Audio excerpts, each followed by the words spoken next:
어느 겨울날 아침 부처님께서 제자들과 함께 작은 마을을 지나가고 계셨습니다. 길가에는 한 남자가 앉아 있었습니다. 그의 옆에는 여윈개 한 마리가 조용히 누워 있었습니다. 남자의 얼굴에는 깊은 시름이 가득했고 그게 역시 배가 고파 보였습니다. 부처님께서는 그 모습을 보시고 잠시 걸음을 멈추셨습니다. 제자 중 한 명인 나난이 조용히 물었습니다. 세존이시여, 저 남자는 매우 가난해 보이는데도 개를 키우고 있습니다. 왜 그는 자신도 먹을 것이 부족한데 개를 돌보고 있는 것입니까?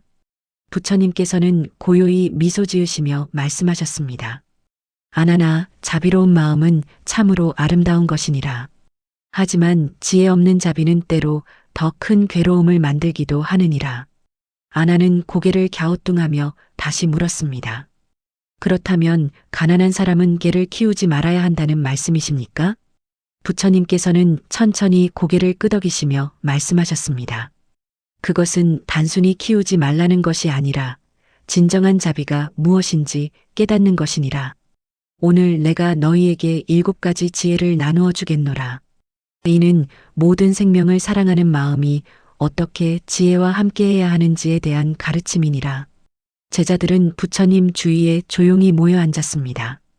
바람이 잔잔하게 불어왔고 새들의 지저귐이 들렸습니다. 부처님께서는 천천히 입을 여셨습니다. 첫 번째 지혜는 자비와 현실의 균형에 대한 것이니라. 두 번째는 자기 돌봄이 먼저라는 것이요. 세 번째는 책임의 무게에 대한 깨달음이니라. 네 번째는 가난한 이들이 가진 3가지 특별한 형기에 대한 것이요. 5번째는 집착을 놓아주는 용기니라. 6번째는 우선순위의 지혜요. 7번째는 진정한 자비의 완성에 대한 것이니라. 이 순간을 함께하는 분들께서도 마음을 고요히 하시고 들어보십시오. 혹시 여러분도 사랑하는 마음과 현실 사이에서 괴로워하신 적이 있지 않습니까?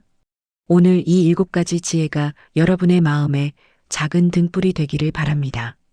부처님께서 말씀을 이어가셨습니다. 아나나, 강물을 본 적이 있느냐? 그렇습니다. 세존이시여. 강물은 항상 흐르느니라. 하지만 강물은 자신의 양을 알고 있느니라. 작은 개울은 작은 개울대로, 큰 강은 큰 강대로 흐르느니라.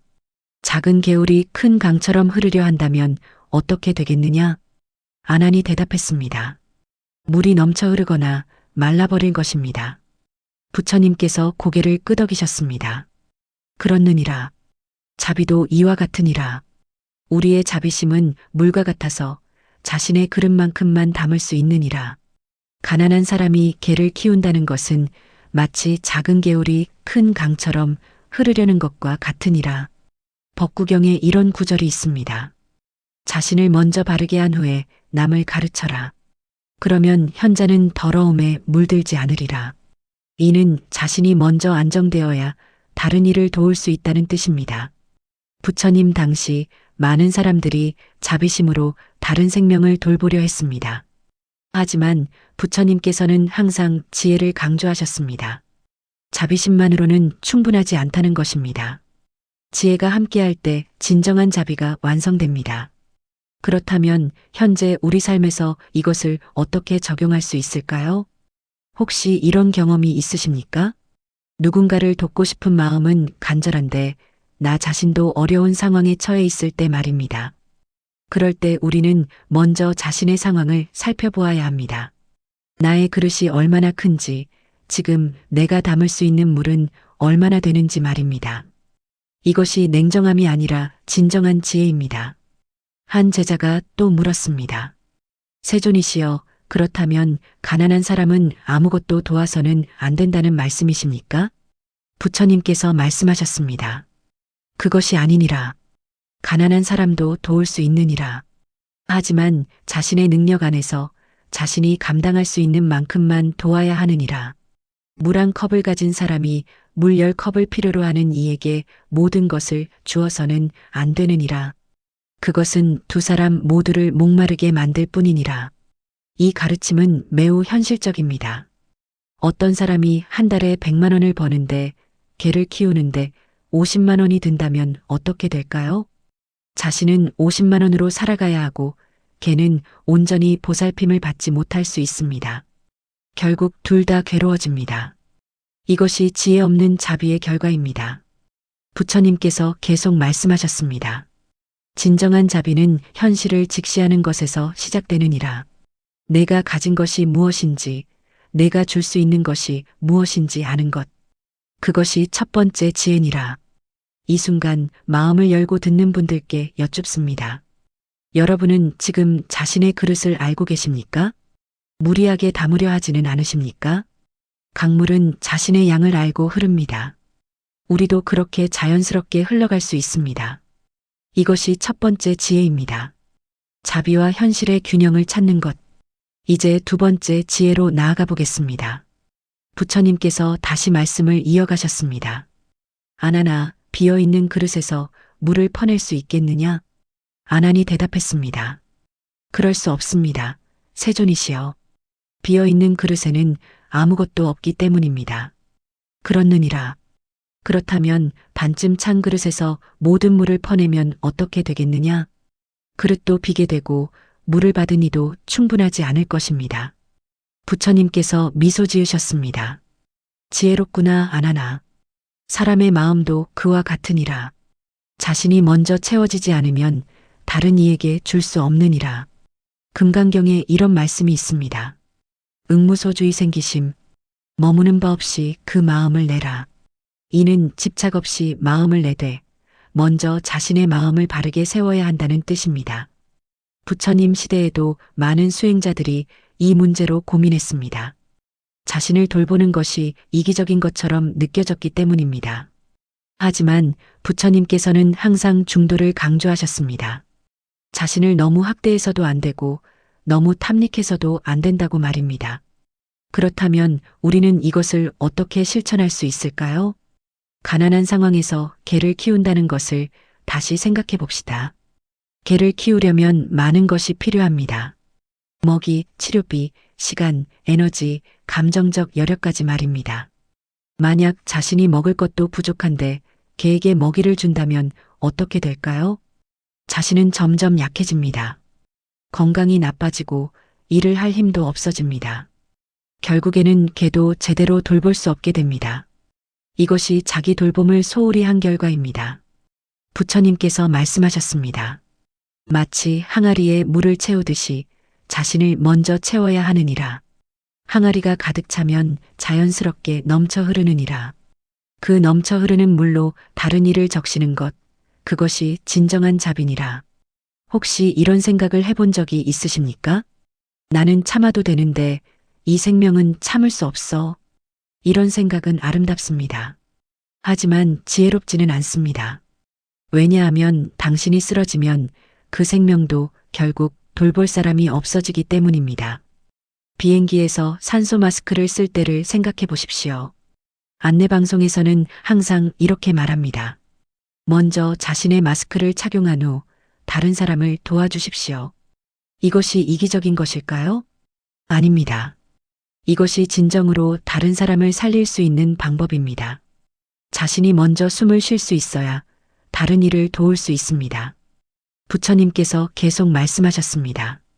자기 자신을 사랑하는 법을 아는 사람만이 진정으로 다른 생명을 사랑할 수 있느니라. 자기 자신을 소홀히 하는 것은 자비가 아니라 무진이라. 법구경에 또 이런 구절이 있습니다. 자기 자신이 사랑스러운 것처럼 다른 이도 자기 자신을 사랑스럽게 여긴다. 그러므로 자기를 사랑하는 사람은 다른 이를 해치지 않는다. 이는 자기 사랑이 모든 자비의 시작이라는 뜻입니다. 현실에서 이것을 어떻게 적용할까요? 먼저 자신의 기본적인 필요를 채우십시오. 먹을 것, 잠잘 곳, 건강을 돌볼 여력. 이것들이 갖추어진 후에야 다른 생명을 온전히 돌볼 수 있습니다. 이것은 냉정함이 아닙니다. 이것은 지혜입니다. 진정한 자비를 위한 준비입니다. 한번 생각해 보십시오. 당신이 건강하고 안정적일 때 당신은 더 많은 생명을 도울 수 있습니다. 하지만 당신이 쓰러지면 아무도 도울 수 없습니다. 이것이 두 번째 지혜입니다. 자기 돌봄이 먼저라는 것. 이제 세 번째 지혜로 나아가 보겠습니다. 부처님께서 제자들에게 물으셨습니다. 너희는 씨앗을 심어본 적이 있느냐? 제자들이 대답했습니다. 그렇습니다. 세존이시여. 씨앗을 심으면 무엇이 필요하냐? 한 제자가 말했습니다. 물과 햇빛, 그리고 좋은 흙이 필요합니다. 그렇느니라. 그런데 씨앗을 심어놓고 물을 주지 않는다면 어떻게 되겠느냐? 씨앗은 싹을 틀 수 없고 결국 말라버릴 것입니다. 부처님께서 고개를 끄덕이셨습니다. 생명을 키운다는 것도 씨앗을 심는 것과 같으니라. 한 번 심으면 매일 물을 주고 돌보아야 하느니라. 그것이 책임이니라. 반야심경에 이런 구절이 있습니다. 색즉시공, 공즉시색. 형상이 곧 공이요, 공이 곧 형상이다. 이는 모든 것이 인연으로 이루어져 있다는 뜻입니다. 생명을 키운다는 것도 인연입니다. 그 인연을 맺으면 책임이 따릅니다. 부처님 시대의 한 제자가 새끼 고양이를 주었습니다. 너무나 불쌍해 보였기 때문입니다. 하지만 그 제자는 수행자였고 가진 것이 없었습니다. 결국 그 고양이는 제대로 돌봄을 받지 못했습니다. 부처님께서 그 제자에게 말씀하셨습니다. 자비로운 마음은 아름답지만 책임을 질 수 없다면 시작하지 않는 것도 자비니라. 이 말씀이 현재 우리에게 어떤 의미일까요? 개를 키운다는 것은 단순히 먹이를 주는 것이 아닙니다. 개는 최소 10년 이상을 함께할 생명입니다. 그 10년 동안 매일 먹이를 주어야 하고 산책을 시켜야 하고 아플 때 치료해야 합니다. 이 모든 것이 책임입니다. 가난한 상황에서 이 책임을 감당할 수 있을까요? 한번 생각해 보십시오. 만약 개가 아프면 어떻게 하시겠습니까? 병원비는 어디서 마련하시겠습니까? 자신의 밥값을 줄여서라도 병원에 데려가시겠습니까? 그렇게 하면 자신의 건강은 어떻게 됩니까? 이것이 책임의 무게입니다. 부처님께서 말씀하셨습니다. 책임은 사랑보다 무겁느니라. 사랑은 순간이지만 책임은 평생이니라. 책임을 질 수 없다면 그 사랑은 시작하지 않는 것이 지혜니라. 혹시 이런 경험이 있으십니까? 무언가를 시작할 때는 설레고 즐거웠지만 시간이 지나면서 부담이 된 경험 말입니다. 그것이 바로 책임을 제대로 고려하지 않고 시작했기 때문입니다. 법구경에 이런 구절도 있습니다. 어리석은 자는 시작만 하고 끝을 보지 못하지만 지혜로운 자는 시작하기 전에 끝을 본다.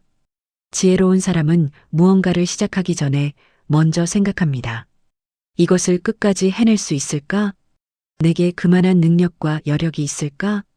이런 질문들이 냉정해 보일 수 있습니다. 하지만 이것이 진정한 책임감입니다. 개를 키우고 싶다는 마음이 있다면 먼저 이런 것들을 점검해야 합니다. 내게 지금 안정적인 수입이 있는가? 개가 아플 때 치료비를 감당할 수 있는가? 매일 산책시킬 시간과 에너지가 있는가? 10년 이상 이 모든 것을 지속할 수 있는가? 만약 이 질문들에 확신 있게 그렇다고 대답할 수 없다면 아직은 때가 아닐 수 있습니다. 부처님께서 계속 말씀하셨습니다. 때를 기다리는 것도 지혜니라. 지금은 아니지만 언젠가는 가능할 수 있느니라. 그 때를 위해 준비하는 것, 그것이 진정한 사랑이니라. 지금 가난하다고 해서 영원히 가난한 것은 아닙니다. 지금은 여력이 없지만 언젠가는 여력이 생길 수 있습니다. 그때까지 자신을 단단히 하고 준비하는 것. 그것이 진정으로 생명을 사랑하는 방법입니다. 이것이 세 번째 지혜입니다. 책임의 무게를 이해하는 것. 이제 네 번째 지혜로 나아가 보겠습니다. 부처님께서 말씀을 이어가셨습니다. 아나나, 지금까지 나는 가난한 이가 개를 키우지 말아야 하는 이유를 말했느니라. 하지만 이제는 가난한 이들이 가진 특별한 세 가지 형기에 대해 이야기하겠노라. 제자들이 귀를 기울였습니다. 부처님께서 계속 말씀하셨습니다. 가난한 이들은 세 가지 특별한 기운을 몸에 지니고 있느니라. 첫째는 간절함의 형기요. 둘째는 공감의 형기니라. 셋째는 변화의 형기니라. 이 세 가지는 부유한 이들이 가지기 어려운 보물이니라. 법구경에 이런 구절이 있습니다. 고통을 겪은 자만이 진정으로 고통을 이해한다. 가난을 경험한 사람은 가난한 이의 마음을 압니다. 이것이 첫 번째 형기, 간절함의 기운입니다. 부처님께서 설명하셨습니다. 가난한 이는 매 순간이 간절하느니라. 오늘 하루를 어떻게 살아갈까? 내일은 무엇을 먹을까? 이 간절함이 바로 수행의 시작이니라. 부유한 이는 이 간절함을 모르느니라. 그래서 쉽게 게으름에 빠지느니라. 가난한 사람들은 매 순간을 소중히 여깁니다. 한 끼의 밥, 하루의 일, 작은 도움 하나하나가 모두 감사합니다. 이 간절함이 깨달음으로 가는 에너지입니다. 부유한 사람은 모든 것이 당연하게 느껴져서 감사할 줄 모릅니다. 하지만 가난한 사람은 작은 것에도 감사할 수 있습니다. 이것이 첫 번째 특별한 형기입니다. 두 번째는 공감의 형기입니다. 부처님께서 말씀하셨습니다. 가난한 이는 다른 이의 아픔을 느낄 수 있느니라. 배고픔이 무엇인지, 외로움이 무엇인지, 절망이 무엇인지 알기 때문이니라. 이 공감의 능력이 바로 자비심의 씨앗이니라. 반야심경에 이런 구절이 있습니다. 관자재보살, 행심반야 바라밀다시. 관세음보살이 깊은 지혜를 행할 때 관세음보살은 중생의 고통을 자신의 고통으로 느끼셨습니다. 이것이 진정한 공감입니다. 가난한 사람들은 이 공감의 능력이 뛰어납니다. 누군가 배고파하면 자신의 배고픔을 떠올립니다. 누군가 외로워하면 자신의 외로움을 느낍니다. 이 공감의 능력이 바로 보살의 마음입니다. 부유한 사람은 이것을 상상만 할 수 있지만 가난한 사람은 직접 느낄 수 있습니다. 이것이 두 번째 특별한 형기입니다. 세 번째는 변화의 형기입니다. 부처님께서 말씀하셨습니다. 가난한 이는 변화를 두려워하지 않느니라. 왜냐하면 이미 바닥에 있기 때문이니라. 바닥에서는 오직 위로만 올라갈 수 있느니라. 이 변화의 용기가 바로 해탈의 씨앗이니라. 금강경에 이런 구절이 있습니다. 일체유의법, 여몽한포영. 모든 것은 꿈이요, 환상이요, 물거품이요, 그림자와 같다. 가난한 사람은 이미 많은 것을 놓아버렸습니다. 집착할 것이 별로 없습니다. 그래서 변화를 받아들이기 쉽습니다. 부유한 사람은 잃을 것이 많아서 변화를 두려워합니다. 하지만 가난한 사람은 잃을 것이 없어서 변화를 시도할 수 있습니다. 이것이 세 번째 특별한 형기입니다. 부처님께서 제자들에게 말씀하셨습니다. 그러므로 가난한 이들이여 슬퍼하지 말라. 너희는 세 가지 특별한 기운을 가지고 있느니라. 간절함의 형기로 매 순간을 소중히 여기고, 공감의 형기로 다른 생명을 이해하며, 변화의 형기로 새로운 삶을 창조할 수 있느니라. 혹시 지금 어려운 상황에 계신 분이 계십니까? 당신 안에는 이 세 가지 특별한 빛이 있습니다. 그 빛을 믿으십시오. 그 빛으로 언젠가 당신은 많은 생명을 구할 수 있습니다. 하지만 지금은 그 빛을 키우는 시간입니다. 간절함을 수행으로 승화시키고, 공감을 지혜로 발전시키며, 변화의 용기로 자신을 단단히 하는 것. 이것이 지금 해야 할 일입니다. 개를 키우는 것은 나중의 일입니다. 지금은 자신 안에 세 가지 빛을 키우는 것이 먼저입니다. 이것이 네 번째 지혜입니다. 가난한 이들이 가진 특별한 세 가지 형기를 이해하는 것. 이제 다섯 번째 지혜로 나아가 보겠습니다. 부처님께서 연못을 가리키며 말씀하셨습니다. 저기 연꽃을 보아라. 연꽃은 진흙 속에서 피지만 진흙에 물들지 않느니라. 연꽃은 물 위에 떠 있지만 물에 집착하지 않느니라. 이것이 진정한 자연이라. 아난이 물었습니다. 세존이시여, 그렇다면 우리가 사랑하는 것도 놓아야 한다는 말씀이십니까? 부처님께서 고개를 끄덕이셨습니다. 사랑하되 집착하지 말라. 집착은 사랑이 아니라 욕심이니라. 법구경에 이런 구절이 있습니다. 집착에서 슬픔이 생기고 집착에서 두려움이 생긴다. 집착이 없는 자에게는 슬픔도 두려움도 없다. 부처님 시대에 한 여인이 있었습니다. 그녀는 아들을 너무나 사랑했습니다. 하지만 아들이 죽자 미쳐버렸습니다. 부처님께 가서 아들을 살려달라고 울부짖었습니다. 부처님께서 말씀하셨습니다. 겨자씨를 가져오너라. 하지만 죽음을 경험하지 않은 집에서 가져와야 하느니라. 여인은 온 마을을 돌아다녔지만 죽음을 경험하지 않은 집은 없었습니다. 그제야 여인은 깨달았습니다. 모든 만남에는 이별이 있고 모든 생명에는 죽음이 있다는 것을 말입니다. 이것이 집착을 놓는 과정입니다. 현재 우리 삶에서 이것은 무엇을 의미할까요? 개를 키우고 싶다는 마음 그 자체는 아름답습니다. 하지만 그것이 집착이 되면 괴로움이 됩니다. 반드시 키워야 해. 지금 당장 키우지 않으면 안 돼. 이런 생각은 집착입니다. 반야심경에 이런 구절이 있습니다. 무하고진멸도 나도 없고 고통도 없고 집착도 없고 소멸도 없고 길도 없다. 이는 모든 것에서 자유로워지라는 뜻입니다. 한번 생각해 보십시오. 개를 키우지 않으면 정말로 안 됩니까? 개를 키우지 않으면 자비심을 실천할 수 없습니까? 그렇지 않습니다. 자비심은 다양한 방법으로 실천할 수 있습니다. 지금 당장 개를 키울 여력이 없다면 다른 방법을 찾으면 됩니다. 길에서 만난 개에게 친절한 말 한마디를 건네는 것. 유기견 보호소에 작은 후원을 하는 것. 언젠가 여력이 생기면 그때 입양하겠다고 마음먹는 것. 이 모든 것이 자비심의 실천입니다. 부처님께서 말씀하셨습니다. 진정한 사랑은 집착하지 않는 것이니라. 상대에게 좋은 것이 무엇인지 생각하고 그것을 위해 때로는 놓아주는 것. 그것이 진정한 사랑이니라. 혹시 이런 경험이 있으십니까? 무언가를 너무 붙들고 있어서 손이 아팠던 경험 말입니다. 놓으면 편해질 텐데 놓지 못해서 괴로웠던 경험 말입니다. 지금 여러분이 개를 키우고 싶은 마음을 붙들고 계신다면 한번 놓아보십시오. 그렇다고 그 마음을 버리는 것이 아닙니다. 지금은 아니지만 언젠가는 가능하다.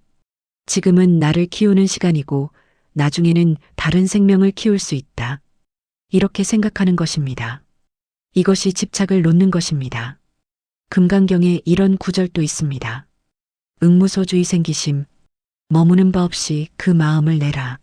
집착하지 말고 자유롭게 흘러가라는 뜻입니다. 물처럼 흘러가십시오. 바위를 만나면 돌아가고 웅덩이를 만나면 채우고 낭떠러지를 만나면 떨어지십시오. 억지로 바위를 깨려 하지 마십시오. 자연스럽게 흘러가면 언젠가는 바다에 도달합니다. 개를 키우는 것도 마찬가지입니다.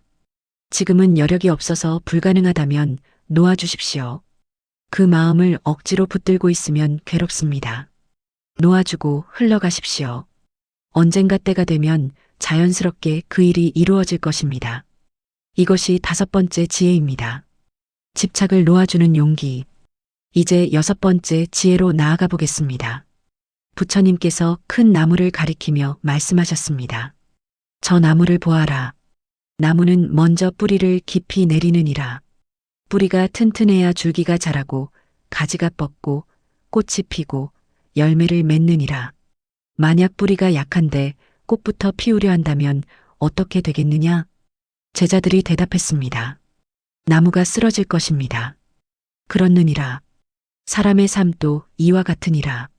먼저 뿌리를 내려야 하느니라. 그 뿌리가 바로 자기 자신이니라. 법구경에 이런 구절이 있습니다.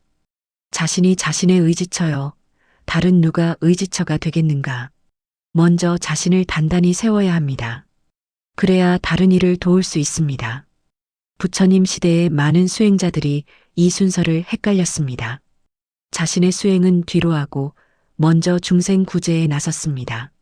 하지만 자신이 깨닫지 못한 상태에서 어떻게 다른 이를 깨우칠 수 있겠습니까? 부처님께서는 항상 순서를 강조하셨습니다. 먼저 자신을 깨우치고 그 다음 다른 이를 깨우치라고 말입니다. 현재 우리 삶에서 이것은 무엇을 의미할까요? 지금 가난한 상황이라면 우선순위는 명확합니다. 첫 번째는 자신의 생존입니다. 먹을 것, 잠잘 곳, 건강을 유지하는 것. 두 번째는 자신의 안정입니다. 꾸준한 수입, 저축, 미래를 위한 준비. 세 번째는 자신의 성장입니다. 배움, 수행, 마음의 평화. 이 세 가지가 갖추어진 후에야 네 번째로 다른 생명을 돌볼 수 있습니다. 이것이 올바른 우선순위입니다. 반야심경에 이런 구절이 있습니다. 조겨놓은 계공. 오온이 모두 공함을 비추어 보라.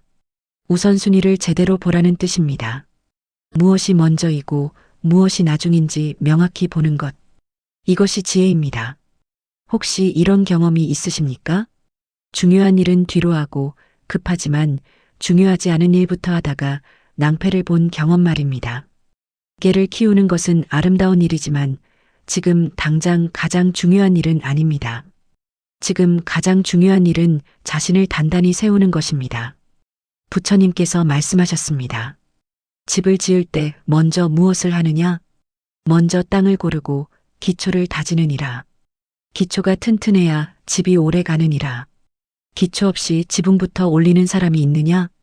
우리 삶도 마찬가지입니다. 먼저 기초를 다져야 합니다. 그 기초가 바로 자신의 안정입니다. 자신이 안정되면 그 다음 단계로 나아갈 수 있습니다. 금강경에 이런 구절도 있습니다. 과거심 불가득, 현재심 불가득, 미래심 불가득. 과거 마음도 얻을 수 없고, 현재 마음도 얻을 수 없고, 미래 마음도 얻을 수 없다. 이는 지금 이 순간에 집중하라는 뜻입니다. 지금 당신에게 필요한 것은 무엇입니까? 미래의 개를 키우는 상상이 아니라 지금 자신을 안정시키는 것입니다. 우선순위를 분명히 하십시오. 첫째, 나 자신. 둘째, 나의 안정. 셋째, 나의 성장. 넷째, 다른 생명. 이 순서를 바꾸면 모든 것이 무너집니다. 하지만 이 순서를 지키면 모든 것이 자연스럽게 이루어집니다. 한번 생각해 보십시오. 당신이 안정되고 성장하면 언젠가는 여러 마리의 개를 키울 수 있습니다. 하지만 지금 무리에서 한 마리를 키우면 평생 한 마리도 제대로 키우지 못할 수 있습니다. 어느 것이 더 지혜로울까요? 부처님께서 미소 지으며 말씀하셨습니다. 나무가 뿌리를 깊이 내리는 데에는 시간이 걸리느니라. 하지만 그 시간을 인내하면 언젠가는 큰 그늘을 만들어 많은 생명을 쉬게 할 수 있느니라. 지금은 뿌리를 내리는 시간입니다. 조급해하지 마십시오. 차근차근 자신을 키워가십시오. 이것이 6번째 지혜입니다. 우선순위를 아는 것. 이제 마지막 7번째 지혜로 나아가 보겠습니다. 부처님께서 마지막 말씀을 시작하셨습니다. 아나나, 지금까지 나는 6가지 지혜를 이야기했느니라. 이제 마지막 7번째 지혜를 이야기하겠노라. 이것은 모든 지혜의 완성이니라. 제자들이 숨을 죽이고 들었습니다. 진정한 자비는 무엇이겠느냐? 한 제자가 대답했습니다.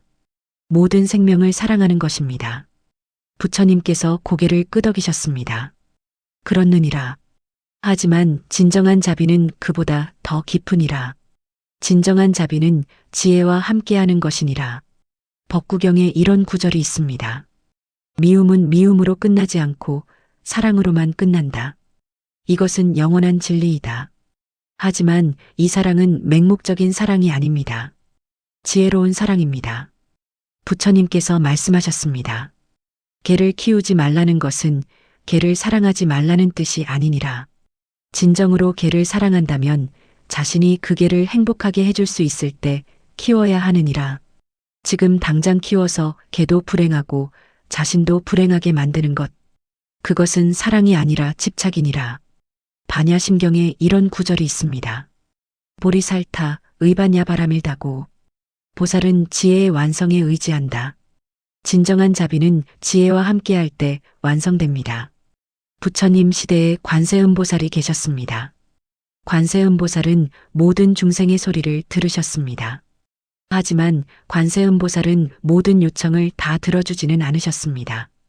그 요청이 진정으로 그 중생을 위한 것인지 아니면 집착에서 나온 것인지 분별하셨습니다. 이것이 지혜로운 자비입니다. 현재 우리 삶에서 이것은 무엇을 의미할까요? 가난한 상황에서 개를 키우지 않는 것. 이것이 진정한 자비일 수 있습니다. 개에 대한 자비, 자신에 대한 자비, 그리고 미래에 대한 자비입니다. 지금 무리에서 키우면 개는 배고프고 자신은 더 가난해지고 미래는 더 막막해집니다. 하지만 지금 참고 기다리면 개는 더 좋은 주인을 만날 수 있고 자신은 안정을 찾고 미래에는 여러 생명을 도울 수 있습니다. 어느 것이 진정한 자비일까요? 부처님께서 말씀하셨습니다. 자비는 따뜻한 마음이지만 지혜는 차가운 이성이니라. 이 둘이 함께할 때 진정한 보살의 마음이 되느니라. 금강경에 이런 구절도 있습니다. 일체 중생, 악계령 인무여열반이 멸도지. 일체 중생을 모두 무여열반에 들게 하여 멸도하리라. 모든 중생을 구하겠다는 서원입니다. 하지만 이 서원은 지금 당장 이루어지지 않습니다. 차근차근 하나씩 준비되었을 때 이루어집니다. 혹시 이런 경험이 있으십니까? 당장 도와주고 싶지만 참고 기다렸더니 더 좋은 방법을 찾은 경험 말입니다. 때로는 기다림이 최선의 자비입니다. 지금 개를 키우지 않고 기다리는 것, 그동안 자신을 단단히 하는 것, 경제적으로 안정을 찾고 마음의 여유를 갖는 것, 그래서 나중에 정말로 개를 행복하게 해줄 수 있을 때 키우는 것, 이것이 진정한 자비입니다. 부처님께서 마지막으로 말씀하셨습니다. 자비롭되 지혜롭고 지혜롭되 자비로우라. 이것이 보살의 길이니라. 가난한 이들이여 슬퍼하지 말라. 지금 너희가 개를 키우지 못한다고 해서 자비심이 없는 것이 아니니라. 오히려 진정한 자비를 배우는 시간이니라. 언젠가 너희가 안정을 찾으면 그때 많은 생명을 구할 수 있으리라. 제자들이 깊이 절을 했습니다. 그들은 이제 이해했습니다. 사랑과 자비는 지혜와 함께해야 한다는 것을, 때로는 하지 않는 것이 진정한 사랑이라는 것을, 기다림이 최선의 자비라는 것을 말입니다. 마음을 열고 듣는 분들께서도 이 지혜를 받아들이시길 바랍니다. 지금 당장 무언가를 하지 못한다고 해서 자책하지 마십시오. 그것은 준비의 시간입니다. 언젠가 당신이 준비되면 더 큰 자비를 실천할 수 있을 것입니다. 이것이 7번째 지혜입니다. 진정한 자비를 완성하는 보살의 마음. 해가 서쪽으로 기울어가고 있었습니다. 부처님과 제자들은 조용히 일어나 다시 길을 걸었습니다. 그 남자와 여인개는 여전히 그 자리에 있었습니다. 부처님께서 그들을 지나치며 미소 지으셨습니다. 그 미소 속에는 깊은 자비와 지혜가 담겨 있었습니다. 아난이 조용히 물었습니다. 세존이시여, 그렇다면 저 남자는 어떻게 해야 합니까? 부처님께서 말씀하셨습니다. 그는 언젠가 깨달을 것이니라. 지금의 고통이 그를 깨우칠 것이니라. 우리는 다만 씨앗을 뿌렸을 뿐이니라. 그 씨앗이 언제 싹을 틔울지는 그의 인연에 달려 있느니라. 오늘 우리가 나눈 7가지 지혜를 다시 한번 마음에 새겨봅시다. 첫째, 자비와 현실의 균형을 찾는 것. 강물은 자신의 양을 알고 흐릅니다. 둘째, 자기 돌봄이 먼저라는 것. 비어있는 그릇에서는 아무것도 퍼낼 수 없습니다. 셋째, 책임의 무게를 이해하는 것. 씨앗을 심으면 매일 물을 주어야 합니다. 넷째, 가난한 이들이 가진 3가지 특별한 현기. 간절함, 공감, 변화의 기운입니다. 다섯째, 집착을 놓아주는 용기. 연꽃은 물에 떠 있지만 물에 집착하지 않습니다. 여섯째, 우선순위를 아는 지혜. 나무는 먼저 뿌리를 깊이 내립니다. 일곱째, 진정한 자비를 완성하는 보살의 마음. 자비는 지혜와 함께할 때 완성됩니다. 이 7가지 지혜가 여러분의 삶에 작은 등불이 되기를 바랍니다. 가난하다고 해서 자비심을 실천할 수 없는 것이 아닙니다. 오히려 가난은 진정한 자비를 배우는 기회입니다. 지금은 자신을 키우는 시간입니다. 언젠가 여러분이 안정을 찾으면 그때 많은 생명을 구할 수 있을 것입니다. 이 말씀이 도움이 되셨다면 아래 좋아요 버튼을 눌러주시고 댓글로 여러분의 생각을 나누어 주십시오. 여러분의 작은 참여가 더 많은 이들에게 이 지혜를 전하는데 큰 힘이 됩니다. 부처님의 자비로운 가르침이 여러분의 마음에 평안을 가져다 주기를 바랍니다. 고요한 울림이 여러분과 함께하기를. 나무아미타불 관세음보살